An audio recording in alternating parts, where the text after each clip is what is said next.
Hey everyone, Elizabeth here. The Last Laugh delivers stories that leave you speechless. If you're here for it, hit subscribe and let's go. The Will Reading. The morning of Grandma Ruth's will reading, my sister Danielle posted a photo on Instagram. It was a picture of herself standing in the doorway of the Aspen estate, Grandma's estate, wearing a cream blazer and holding a glass of sparkling water like she was already hosting a housewarming. The caption read, "New chapter. Honoring the woman who always believed in me." There were 340 likes by the time I saw it at 7:42 a.m. while sitting in my car outside a coffee shop in Denver, 40 minutes from the law office where we were all supposed to meet at 10. I looked at the photo for a long moment. Then I set my phone face down on the passenger seat, picked up my coffee and drove. My name is Claire Merritt. I'm 39 years old. For most of my adult life I've been the quieter sister. The one who didn't post, didn't perform, didn't fight for the spotlight at family dinners. Danielle is 3 years older than me, which in our family might as well have been a permanent crown. She was the firstborn, the favorite, the one who remembered to call mom on birthdays and show up to dad's retirement party with a professionally printed photo book. She knew how to make love look like a transaction and still somehow make people feel grateful for it. I was the one who drove 4 hours to Aspen every other weekend for 2 years to sit with Grandma Ruth while she declined. I was the one who learned how to administer her medications, who argued with her insurance company on the phone for 90 minutes on a Tuesday, who stayed overnight when the hospice nurse called at 2 in the morning and said things were changing. I was the one who held her hand the night she told me she was afraid. I never told anyone that. Not my parents. Not Danielle. It wasn't something I wanted credit for. It was just what you did when you loved someone. Grandma Ruth died in February, 6 weeks before the reading. She was 81 years old and sharper than anyone I've ever known. She'd grown up in rural Colorado, inherited a modest home from her own parents, and spent 40 years quietly turning that single property into a portfolio of 8 rental houses across Boulder and Aspen, plus the main estate, a restored Victorian on 3 acres outside town that had been appraised at $3.8 million the previous spring. She never talked about money. He never needed to. What she did talk about in those last 2 years was fairness and legacy, and what it meant to give something to someone who would actually take care of it. I didn't understand at the time exactly what she meant. The law office of Hargrove and Associates was a low, tasteful building on the edge of downtown Denver, the kind of place with leather chairs and a receptionist who offered you water with genuine politeness. I arrived at 9:48. My parents were already there. Dad in the same navy blazer he wore to every formal occasion, Mom with her reading glasses pushed up on her head. My Aunt Patricia and her husband were in the corner talking quietly.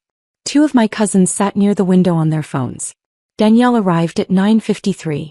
She came in wearing the same cream blazer from the Instagram photo, her hair blown out, carrying a leather tote I recognized as new. She kissed Mom on the cheek, squeezed Dad's arm, nodded at Patricia, and settled into the chair directly across from the head of the table where the attorney, a man named Gerald Hargrove, would sit. She arranged herself the way people arrange themselves when they already know the outcome of something. Relaxed spine, easy smile, one hand resting open on the table. She glanced at me when she sat down. "Claire," she said. Not warmly. Just acknowledgement. "Danielle," I said back. Gerald Hargrove came in at exactly 10, carrying a leather portfolio and a banker's box that he set at the end of the table without ceremony. He was a compact man in his 60s, silver-haired, with the practiced patience of someone who had spent decades in rooms where families unraveled. He shook hands with my parents, nodded to the rest of us and took his seat. Before he even opened his folder, Danielle spoke. "I just want to say," she began with the tone of someone who had rehearsed this and was choosing to make it sound spontaneous, "that Grandma and I had many conversations in her final years about what she wanted for this family. She was very clear with me. The estate, the properties, she wanted them to stay in capable hands." He paused meaningfully. "She always said I was the one who understood what she'd built." My mother pressed her lips together in the way she did when she was trying not to cry from pride. Dad nodded. My Aunt Patricia glanced at me. I looked at the table. "Grandma always loved me most," Danielle continued, quieter now, performing grief. "The $3.8 million estate is mine. That's what she told me. That's what this will says." Everyone in the room, my parents, my aunt, my cousins, all of them, shifted toward her with the gravity of people who had already decided the story before hearing it. There was soft murmuring. Someone touched Danielle's shoulder. Mom said, "She would be so proud." I sat quietly. I checked my watch. It was 10:06. Gerald Hargrove waited for the room to settle. Then he opened his folder. He read silently for a moment, longer than expected. He turned a page. Then he turned it back. He adjusted his glasses in the careful, deliberate way of a man choosing his next words.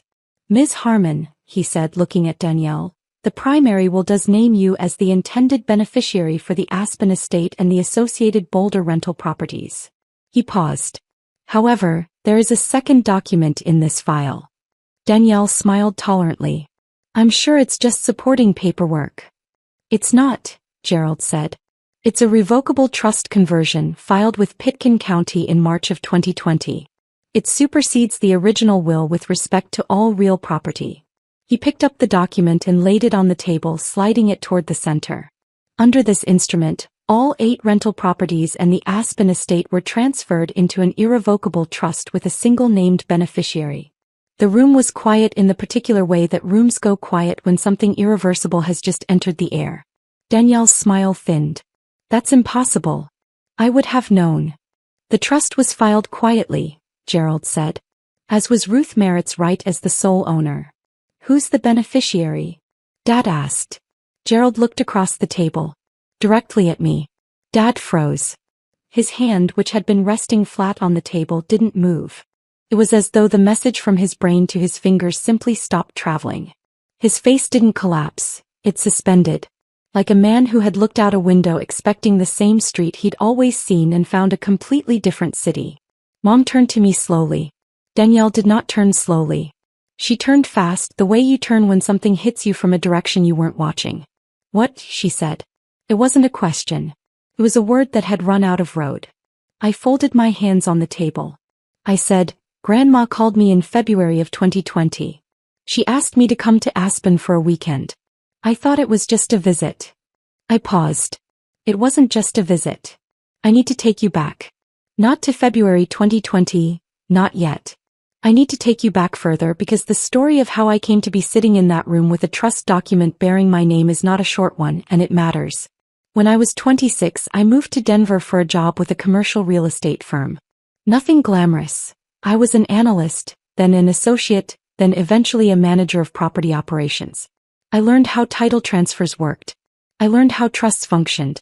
I learned the vocabulary of land and legacy not because I was ambitious but because I found it genuinely interesting, the way some people find tax code interesting. Not thrilling but logical. Honest. There was something I respected about the fact that property law did not care about your feelings. A deed was a deed. A transfer was a transfer. It either happened or it didn't. I visited Grandma Ruth regularly during those years. Holidays, long weekends, sometimes just an overnight when I was feeling unmoored. She liked that I knew things. She would ask me questions about her rental properties and I would answer them straight, without softening anything, and she appreciated that. "You don't condescend to me," she told me once. "Everyone else in this family talks to me like I'm already a little bit gone." She wasn't remotely gone. She was more present than most people I'd met. Danielle during those same years was busy. She'd married well. A man named Todd who worked in private equity, and they lived in a large house in Cherry Creek and attended charity galas and took the kind of vacations that existed primarily to be photographed. He called Grandma on major holidays. She brought the grandchildren, 2 girls ages 7 and 10 by the time Grandma started declining, to Aspen once a year for what she described in captions as cherishing every moment. In reality, those visits lasted about 48 hours. Grandma had told me without bitterness that she spent most of those weekends feeling like a backdrop. I'm not saying this to malign my sister. I'm saying it because it's true and because Danielle had reasons. She'd spent her whole life being told she was the chosen one, the capable one, the one worth investing in, and she had come to understand love as a transaction so thoroughly that she no longer noticed she was doing it. She wasn't cruel. She was just absent in the ways that mattered while being present in all the performative ones. In the spring of 2019, Grandma Ruth was diagnosed with early-stage vascular dementia. It moved slower than the doctors expected, which was a mercy, but it moved. By that fall, she needed help managing her medications and she was no longer comfortable driving on the mountain roads. I was the one who started coming every other weekend. Not because I was told to. Not because anyone asked. Because she was my grandmother and she was scared and I was the person who showed up. Danielle sent a meal delivery service. Twice a month, preset menu. Grandma had told me, laughing a little, that she didn't like half the food and had given most of it to her neighbor Estelle. Over those months of visits, Grandma and I talked about everything. Her childhood. Her marriage to my grandfather who died in 1997. Her properties. What she'd built, what she'd struggled with, how she'd managed tenants and contractors and tax assessments alone for decades. She talked about what she wanted her legacy to mean. She said she'd watched too many inheritances tear families apart because the assets went to the people who expected them rather than the people who would tend them. I know what Danielle thinks, she said to me one afternoon in November 2019 without preamble, sitting at her kitchen table with tea going cold between her hands. She thinks because she's the oldest, it's already decided. She talks about the house like she's already redecorated it. She looked at me steadily. Have you ever heard her ask how I am? Not how I'm managing. How I am. I didn't answer. I have, Grandma said. You do. Every single time. We didn't talk about it again until February 2020. She called me on a Thursday evening and asked if I could come that weekend. There's something I need to handle, she said, and I'd like you here. I drove up Saturday morning. Her attorney, not Gerald Hargrove but a different one, a woman named Linda Vo who specialized in estate planning, was already there when I arrived. The documents were already prepared. Grandma walked me through every page herself in her clear, precise way, with Linda present to explain anything technical. The trust was structured to protect the properties from any contest. It was irrevocable once executed. Every property, all 8 rentals, all the Aspen estate, transferred into it that afternoon. My name was on every page. Grandma, I said when we were done and Linda had gone and we were sitting alone in her kitchen, are you sure? I've been sure for months, she said. I just needed you to stop declining my hints. I hadn't realized I'd been declining hints. When I told her that, she laughed for a long time. It was one of the last times I heard her laugh like that, full and unguarded, and I've kept the sound of it somewhere I don't let myself go to very often because it still costs something to access. The family will have feelings, she said when she'd settled. Your sister will have considerable feelings. I know. Let them, she said. You just take care of what I built. That's all I'm asking. I told her I would. I meant it. Back in the conference room, Gerald Hargrove was still talking, though Danielle wasn't listening anymore in any functional sense. She'd picked up the trust document and was reading it with the expression of someone looking for an exit in a room that doesn't have one. This was filed in 2020, she said finally.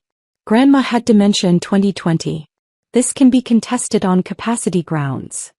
Ms. Harmon, Gerald said with the measured patience of someone who had anticipated this, Ms. Merritt's, Ruth's, cognitive evaluation at the time of signing is on record. It was conducted 2 days prior by her treating physician. She scored within normal range on all relevant assessments. The signing was witnessed by 2 independent parties and notarized. The document was then filed with the county recorder's office and a copy was placed with this firm. He paused. The legal standing is extremely solid. Linda Vo, I said. Her attorney. She can speak to the process if needed. Danielle put the document down. She looked at me across the table and for a moment beneath the anger and the disbelief I saw something else. Something younger. The face of a woman who had been told her whole life that she was the most important person in every room, confronting the first room where that had turned out to be untrue. You knew, she said. You knew for 4 years and you said nothing. Yes, I said. Why? I considered this. Because it wasn't mine to announce. It was Grandma's decision. And she'd asked me to let things unfold when they needed to. She wanted to watch me embarrass myself, Danielle said, and her voice was sharp. No, I said. She wanted the truth to be told by the documents. Not by me. Not by an argument. By the paper she signed with her own hand. I paused. She knew you'd fight it if you had warning. She knew the family would pressure her. She protected the decision by keeping it quiet. Dad finally moved. He looked at me, not with anger which I'd expected, but with something confused and wounded. Claire. All this time. Why didn't you tell us? Because Grandma asked me not to, I said. And I honored that. Mom was crying. Quietly, without drama, the way she cried when she was genuinely upset rather than performing it. She never said a word, she murmured. Not once. She said plenty, I said gently. About what she valued and who she trusted. We just weren't listening to the right language. Danielle asked for a recess. Gerald granted 15 minutes. She spent those 15 minutes in the hallway making phone calls.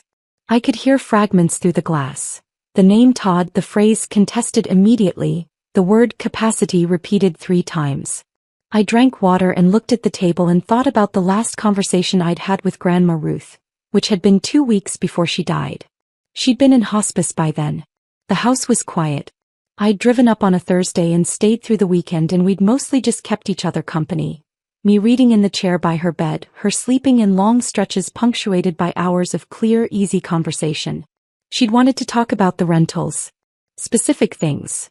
A roof issue on the Boulder property on Mapleton that needed addressing in the spring. A long-term tenant named Mr. Gallegos who'd been there 11 years and deserved to be treated with consideration. A small drainage problem on the east side of the estate grounds that she'd been meaning to fix for 2 seasons. I wrote everything down. She watched me write and seemed satisfied. You're going to be good at this, she said. I'll try, I said. Don't try, she said in the direct way that had always been distinctly her. Just do it like I showed you. I'd nodded. We'd sat quietly for a while. Outside it had started to snow. The soft, unhurried kind that settled without wind. The kind that makes the mountains look like they're breathing slowly. I'm going to miss you, I told her. I know, she said. I'll miss you too. She closed her eyes. But I'll be in everything I left you. So you'll have me around. That was the last real conversation. She declined quickly after that and was gone on a Wednesday morning in February, and I was there, and it was as peaceful as those things can be. I never told Danielle I was there for that either. When Danielle came back into the conference room, something had shifted in her bearing. The certainty was gone.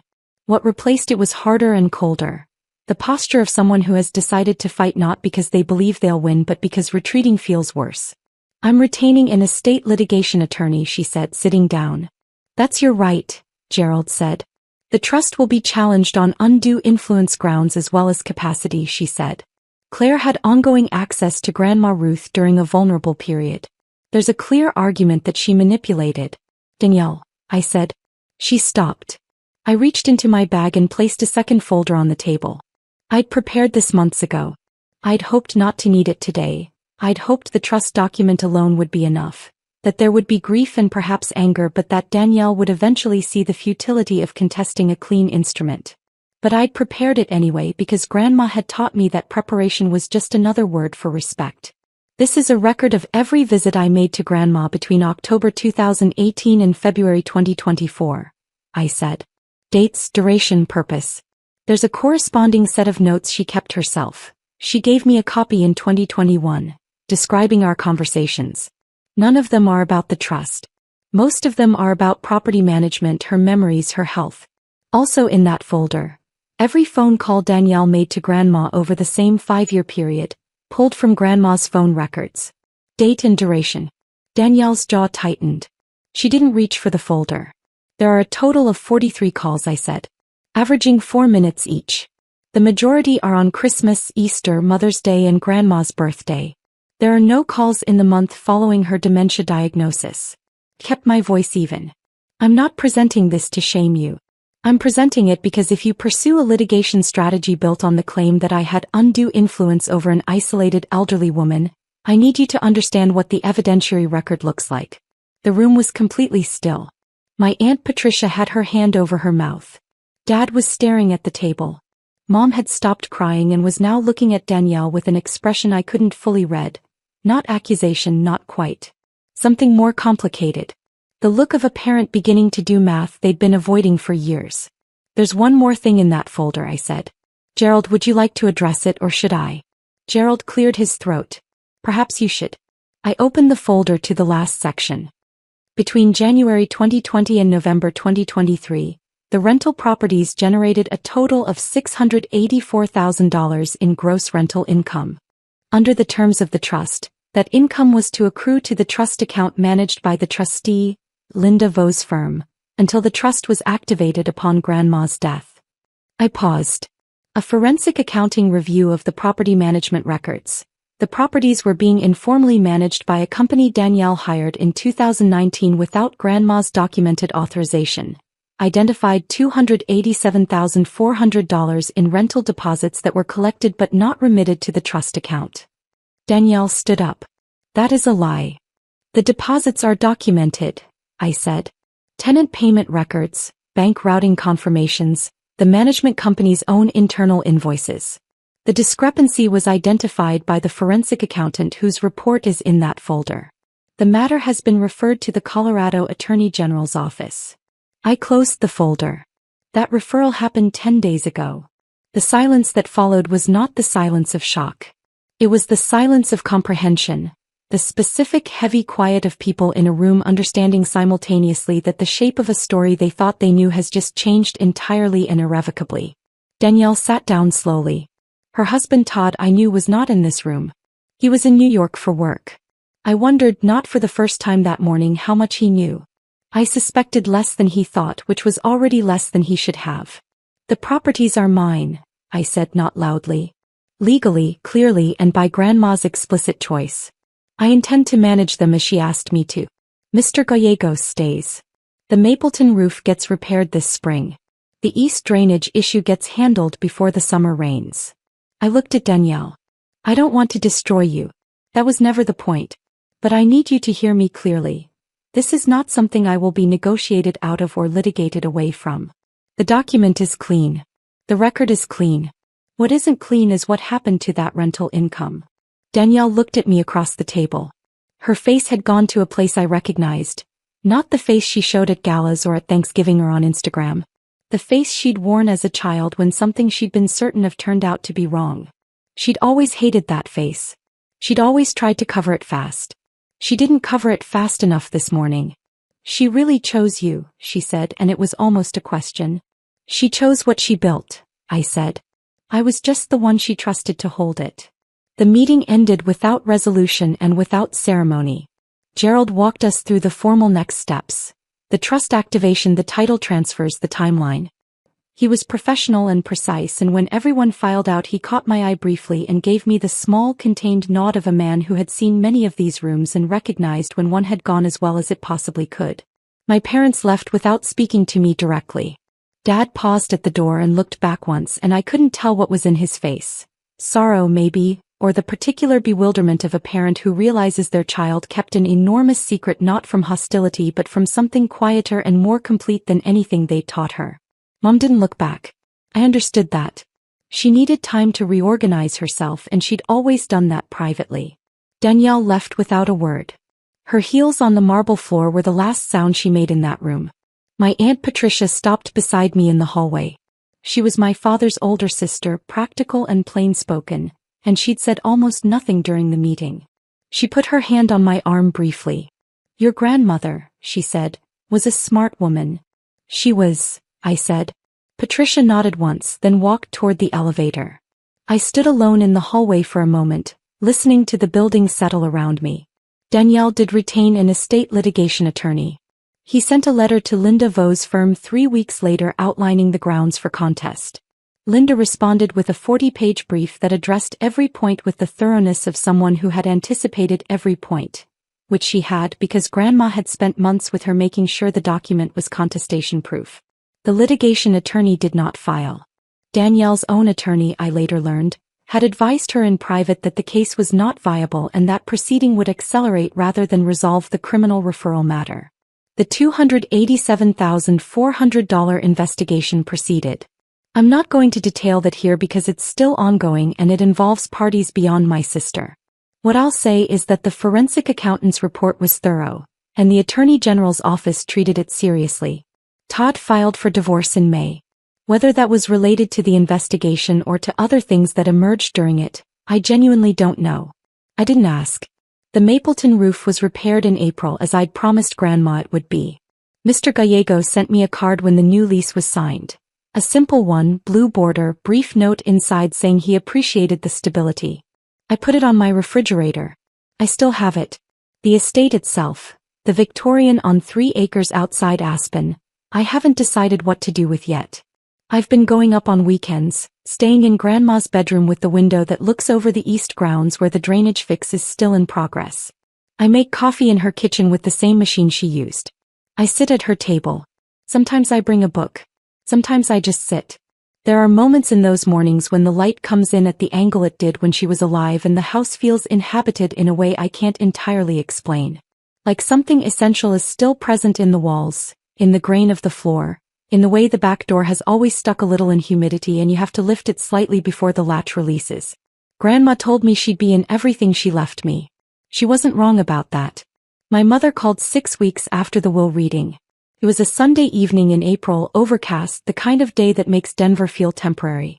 I was making dinner when the phone rang and I almost didn't answer because I'd been expecting the conversation for weeks and I didn't know yet if I was ready. I answered. She was quiet for a long moment before she spoke. Then she said, "I didn't know she was calling you. When she was sick.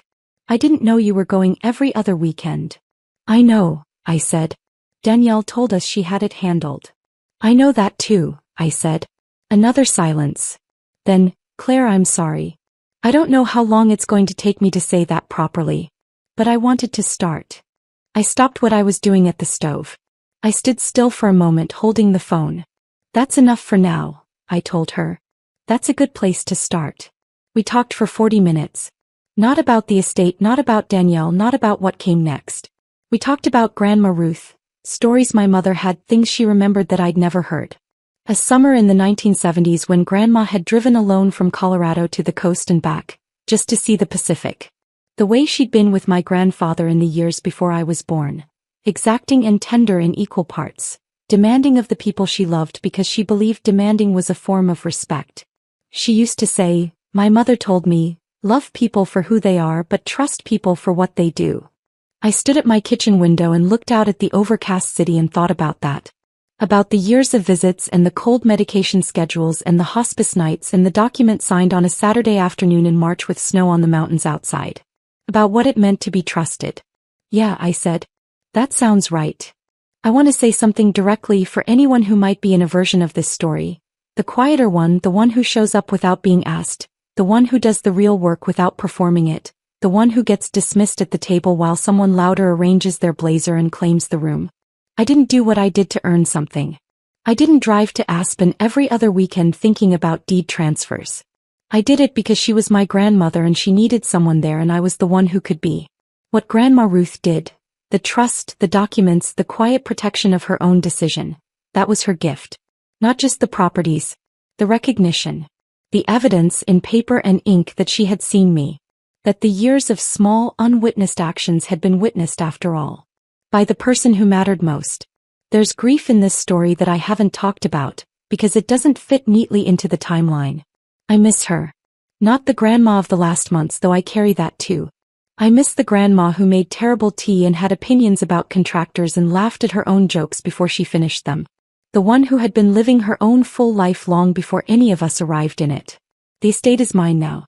8 rental houses and 3 acres of Colorado and a Victorian with a back door that sticks. I'm going to take care of it exactly the way she asked. That's the whole story.